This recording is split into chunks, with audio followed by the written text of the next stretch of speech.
guys really straightened things out?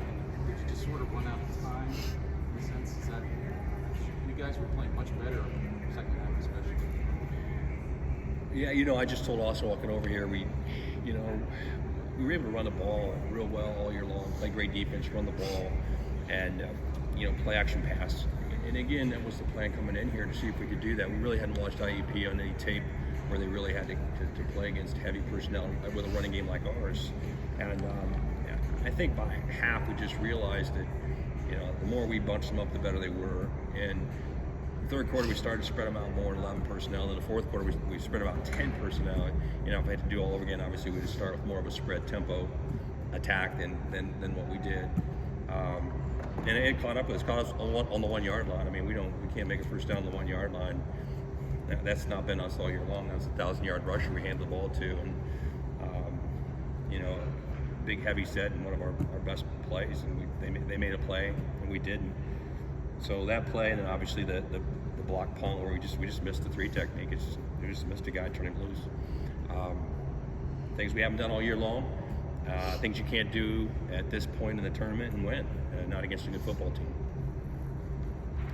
I want to ask you about that drive you guys had at the start of the fourth quarter. It was kind of the best you guys looked offensively all game. What was different about that drive for you guys? Well, it was tempo. It gets which again sometimes we like to get into. So it was tempo and it was spread out, and so it was a chance to run the ball because we spread them out. And it was a chance for Austin to do what he does best. And I'd had a feel all week long that we'd eventually have to get into that. We'd eventually have to throw the ball and turn it over to Austin and let him go fast with a spread look. It just took too long to get to it. I mean, we'd like to get into it a lot sooner. Austin, Michael, talk about the season. We've talked all year about how special this bunch is. Everybody coming back like you guys did. Just talk about what you thought about the season overall. Love these guys. A lot of us made a lot of sacrifices to come back, and we were blessed to have such a successful season that we had. And we just gotta, in the highs and the lows. Obviously, last year a lot of injuries, but the highs of this year, gotta praise Jesus for it. And the lows of this year, ending our season this way, we gotta praise Jesus for that. And I know a lot of us guys on the team are thankful for the purpose that there is in Christ. But it's a special group, a group that's built on just unity and love, and I'll do anything to play another down with these guys. Love these guys. It's been special. I would do it all over again if I could. We achieved all of our goals except one this year. So, I mean, it's been a great year. A lot of teams would love to have the season we had, so don't take it for granted. And hopefully we led by example for the younger group coming up. I told the guys afterwards, a special group for me for sure, and I don't necessarily going to remember how we made the mistakes we made here and fall a little bit short in this game.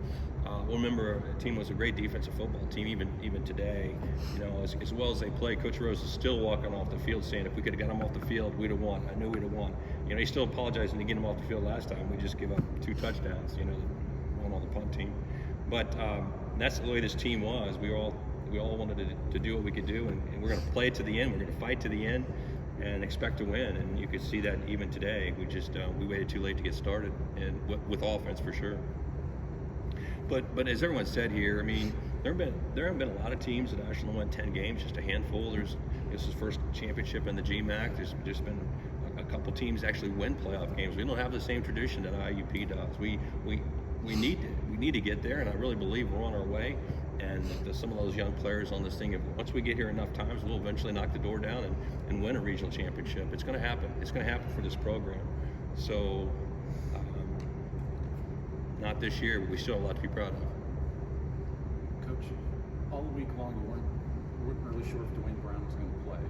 How did that affect your game plan? Because teams, that's sort of their focal point. They've started out as saying we have to stop him, and then everything flows from that. So how did you guys work around it?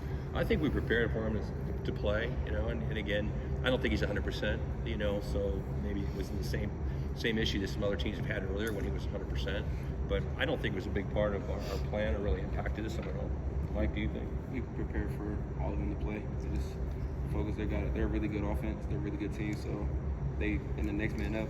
This shows. I mean, they won last week without him. So I mean, we just prepared and they just got the best of us. This is the first time I think all year long a team rushed us. I mean, we used a pretty good run of the football and controlling the game, and obviously it was difficult to change gears. If we'd have been around the ball today like we normally do, it would have been a whole different outcome, I believe. It would have taken a lot of the pressure off the defense.